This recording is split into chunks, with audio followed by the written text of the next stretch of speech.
My name is Nannie Jeffries, and I am an employee for the Spartanburg Regional History Museum. Welcome. I am here to share with you events that we're planning for our Black History Month. We have scheduled for Black History Month, February the 16th, the Slave Project with Mr. Joseph McGill. We will then have on February the 17th an African American Symposium that will be held here in our David Reed Theater located at the Chapman Cultural Center. And then on February the 18th, that Saturday, we will have a wonderful performance by Kyle Abrams and Carolyn Evans, and we will also announce this year's Community Weavers. Our first event, again, on February the 16th, is Sleeping Over the Slave Cabin, which is a really unique event, and that will be done by Mr. Joseph McGill. Mr. McGill, tell us just a little bit about the Slave Cabin Project. Yes, the Slave Cabin Project, which started out as such, the Slave Cabin Project, has transitioned into what I call now the Slave Dwelling Project. And what it is my attempt to bring attention to such dwellings because we often go to places, plantations, visit the big house, the mansion, and all the emphasis is there. The architecture, the contents therein, but very seldom do we hear about the outbuildings, those buildings where the slaves lived or dwelled. The places where the people lived that made those places prosper, made those places possible.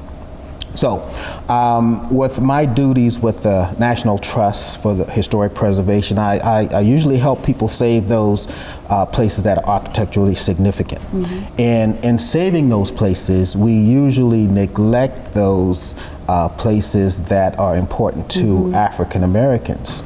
So, you know, with what I brought to the table, being a Civil War reenactor and bringing history to life for the past 19 years, being a Civil War reenactor and knowing how people interact when you make history relevant in that manner, I thought that spending a night in a slave dwelling makes it relevant.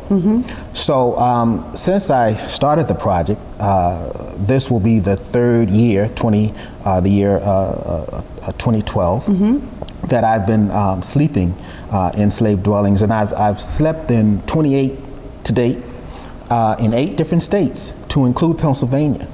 Now I have to mention Pennsylvania because a lot of time when people think about slavery and where these dwellings are, they don't think about the North. They tend to give the North an excuse or a pass. So staying in Pennsylvania kind of brought it home that slavery existed there also. But I'm proud to be a part of what's going on with what you're going to be carrying out in February, the Black History Month program, because we talked about this over a year ago. Over a year ago, that's correct.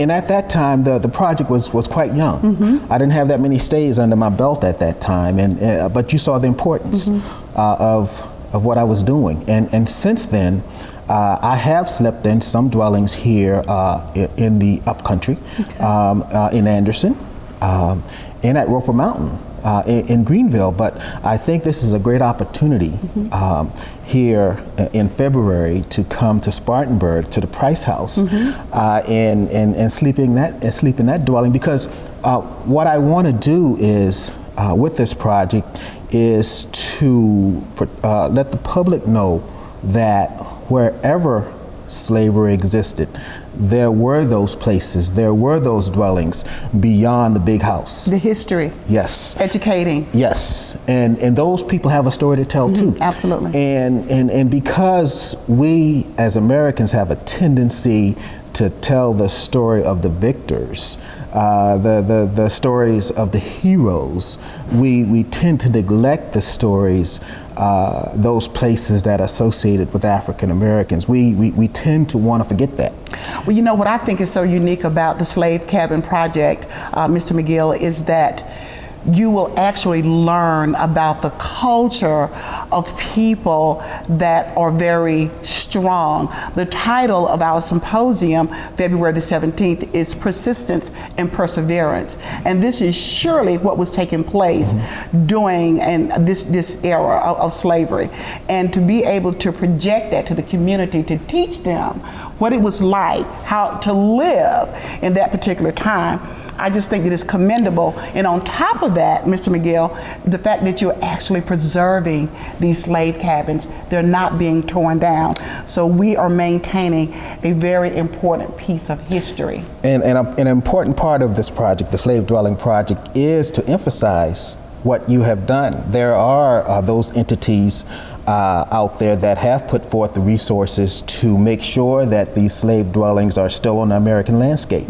And I highlight that through the publicity that this project gives, and I highlight that also by accepting the invitations to come to these places, because by highlighting the places that have been preserved, I can bring attention to those places that need to be preserved, because there are a lot of places out there that are on the verge of collapse. And one other thing that I'm impressed with is the fact that you've arranged to have a class of students come out there, so they can ask the questions, why? What makes you want to do something like this? And I get the opportunity to bring them into that place. And when I bring them into places like that, I ask them the question, how many of you have bedrooms bigger than this room that you're in right now? And I'm guaranteed to have at least half of those kids raise their hands.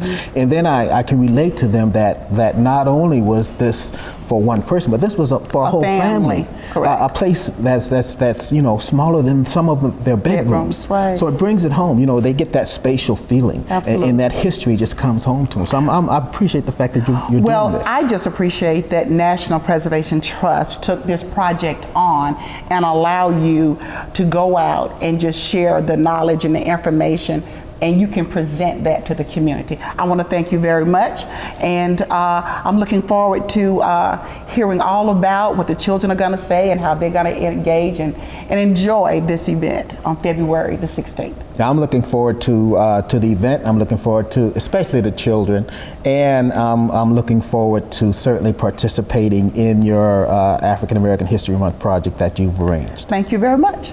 You're welcome. At this time, I would like to bring in some other guests that are helping us to participate in February Black History Month. We will go into our symposium that's taking place on the 17th of February, where Mr. McGill actually will be facilitating.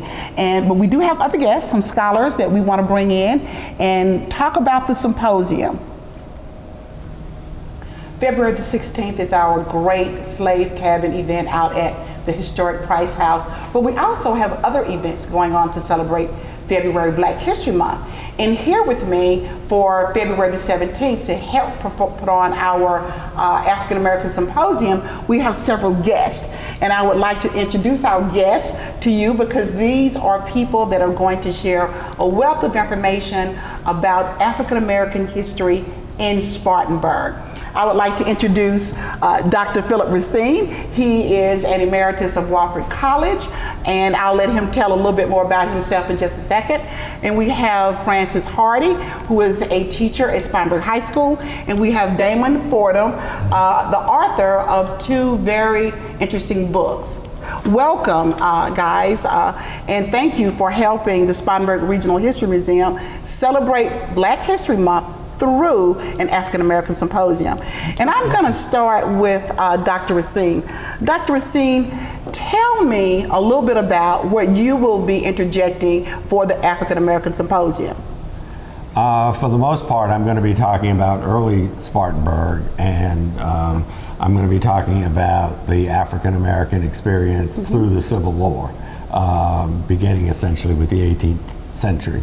And talk about free African Americans as well as slave African Americans, and how they lived their lives and what constraints they lived under, and talking about how they maintained family and tradition and the like under those trying circumstances.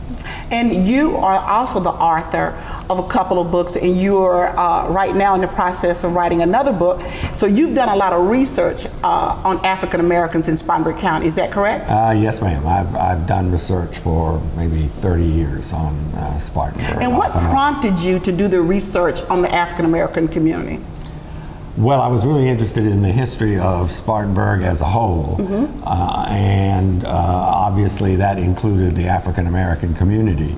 And so as I wrote my books and edited them, I got interested in the particulars of African American life, which isn't really all that easy to do because the resources are not as plentiful as they are for other for the whites, essentially. And but I was able to learn a great deal about African Americans in the Civil War and pre-Civil War era. So where did you go to find your research? Where did you gather your information from? Well, a lot of it comes from the census. If you just work with the census enough, you can really glean a lot of information from that. I also worked with court records. There was a special court from 1825 to 1865 that tried only African Americans, free or slave. And if you comb those records carefully, there's a lot of information that you can gather from there too. And you'll be sharing that during the symposium as well? Yes, ma'am. Okay. A good bit of what I think I know anyway, about the African American community comes out of those particular records. And then there are journals, etc., by a lot of white slave owners where they talk about their slaves, and you can, in a sense, sort of back read those. That is, you can see what the white person has to say, and knowing what you've learned otherwise, you can sort of figure out what the blacks might have been thinking or what they might have been doing. And a lot of that, as I say, really comes out in the court records. A great deal, anyway. Well, thank you for that. And Francis Hardy, tell me, what will you be interjecting into the symposium? Well, first I want to thank you for having the vision to have this symposium, because it is very important for the Spartanburg community. When I was working on my dissertation, and my doctorate is in education, I decided to focus on something that was very dear to me, and that deals with the educator. And so my dissertation focused on the African American female educator and her impact on young black females. As part of that, I looked at African American educators not as simply women, and the men too, who would not just be in a box from 7 until 3 teaching, but African American educators who were involved in their community. They saw themselves as change agents in our community. You have African American educators who were civil rights leaders. They were philanthropists. They were supporters of the community. And so that's part of what I'll be looking at, the history of several of those leaders from before the 1950s through today. Because as I look at those people, I also not only look at the past, but I look at myself and I say, I have to realize on whose shoulders I stand. Any success that I have, I owe to those folks who came before me. And then I also have to take it a step further. I realize that those folks, they may have reached the pinnacle of their success, but they also reached back. And they believed in lifting as we climb. So I also have to remember that when you talk about persistence and perseverance, I too have to persevere. I have to persist in realizing that there's more history to be made. And I like to share that with my students, that we have much more to do, and it's a shared history that we have. So this is very personal for you. Yes, it is. As a matter of fact, my dissertation was autobiographical. It was a combination of critical theory, much research, but also my voice. And my professor allowed me to put my voice in it to tell my stories. So yes, it's very personal. And is it all from Spartanburg County? My dissertation is not all from Spartanburg Okay. County, but my focus for our symposium will feature Spartanburg County. Wonderful. Well, thank you. It's always nice to have that personal investment in there. I think that brings a strong component to you sharing what you gathered and then presenting that information to the audience. So thank you for Thank you. interjecting that personal side as well. Thank you. Damon Fordham, Yes. what are you going to be doing at the symposium? Well, a number of things. I'm going to talk primarily about the civil rights era in Spartanburg, mostly the 20th century, and do a little bit of detour into the folklore and music of the region along with that, because a lot of people don't realize that while New Orleans is famous for jazz, Spartanburg essentially played a major role with gospel music too, being that you had the Heavenly Gospel Singers here in the 1930s, who were the very first group to record Precious Lord Take My Hand back in 1937. And one of their members was a young man named Jimmy Bryant, who was an amazing performer who, instead of just standing and singing flat-footed, would go out into the audience and engage them and such. And he was extremely successful and popular in his time. He went on to form a group called the Gospel Lights with a gentleman named Robert Hardy, any relation, All right. and who did a kind of a doo-woppy type of gospel style that was the prototype to a lot of what you would hear in the 1950s. And of course, they went on to train Ira Tucker, who would later, of course, who was also from Spartanburg, who would later, of course, become a major member of the Dixie Hummingbirds gospel group, who's influenced many generations of singers, both secular and gospel. But on the civil rights side, that's a very little known story within Spartanburg that, for example, you had a man named LaBon Morgan, who in the late 1800s and early 1900s, he had a civic association as well as publishing a paper called the Piedmont Indicator here in Spartanburg, who spoke up for the rights of a lot of African Americans at that time. And one of the major leaders at that point was a gentleman named A.C. Platt, who was one of the founders of the Negro Civic League. He was an attorney here in Spartanburg and one of the mentors to Matthew Perry, the African American justice who recently passed. And he was also the uncle of Sally Peake, who was the mayor of Wellford. Okay. And along with that, he and J.B. Walker launched an initiative in 1939 to keep them from firing black nurses at Spartanburg General Hospital. And along with that, you had the Reverend W.L. Wilson, who founded the NAACP here in Spartanburg. That is the local branch of it. About several years after that, then along at that same time, Camellia C. Wilson, who was the principal of Carver High School, he was one of the individuals who was involved in the effort to equalize the salaries of black and white educators. A lot of these things, of course, aren't known to the general public, but people tend to not know that before you had a Martin Luther King, you had a civil rights movement long before he came along. And it's important that the next generation becomes aware of that. Wow, this is a lot of information that on February the 17th that Spartanburg is just going to have the awesome opportunity to learn and to actually participate, because during the symposium there will be opportunities for questions, for the audience to engage and seek information from you that they may just have a question that they want to ask the panel. And there are some other guests on the panel as well. This is a small collection of who else will be represented at the symposium. We will also have Dr. Melissa Walker. She will be on the panel, and Dr. Carmen Harris will be on the panel, and Dr. Diane Beckier will be on the panel as well. But just from talking to you guys today, I've learned a lot. And I really want to thank you for coming out and working with us to make this symposium a success, because we could not do that without your knowledge, the research, and Damon, the books that you've written as well. I've read one, and I will be getting the other and read that. But it's focused on Spartanburg County, a lot of that information. And we really appreciate that, because the community needs that information. I also would like to share with you that on February the 18th, we will be celebrating our community weavers. They are recognized individuals that have gone above and beyond in providing services for our community.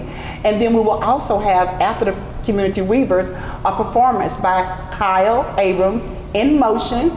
He is a professional modern dance troupe that he's bringing to Spartanburg. And then we will have Carolyn Evans, who is an actress. She's a one-woman show, and she'll be doing Harriet Tubman. So we encourage you to just come on out and involve yourself, get engaged, learn from these guys and others that will be there. This symposium is for everyone, wouldn't you say, guys? Yes, Definitely. Absolutely. It's for everyone. If there was a particular audience